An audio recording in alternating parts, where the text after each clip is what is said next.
Are evictions now allowed under Alert Level 2? Hi, I'm Simon Dipnar and I'm an attorney specializing in rental housing law. Hooray, we made it to Alert Level 2. The drinkers and smokers will be particularly happy, but so will gym goers, those with family in another province, and landlords. Landlords? Not so fast. There is some relaxation of the rules governing the stay of evictions, but humanity and decency are still called for. Now, what do the Alert Level 2 regulations say about rental housing and eviction?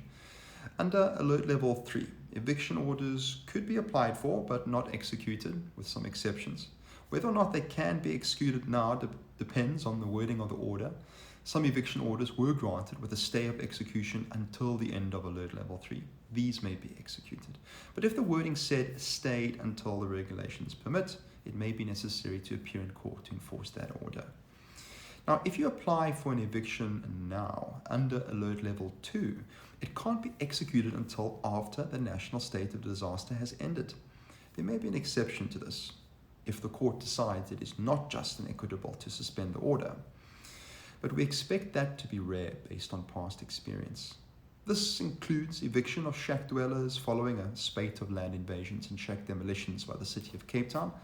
Cooperative Governance Minister Nkosazana Dlamini Zuma said, "A person may not be evicted from his or her land or home or have his or her place of residence demolished for the duration of the national state of disaster unless a competent court has granted an order authorizing the eviction or demolition."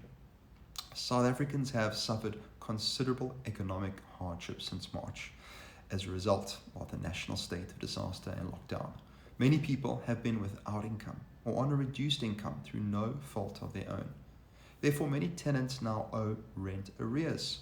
Hopefully, they are getting back to work under Level 2, but it may take some time for them to clear their debts.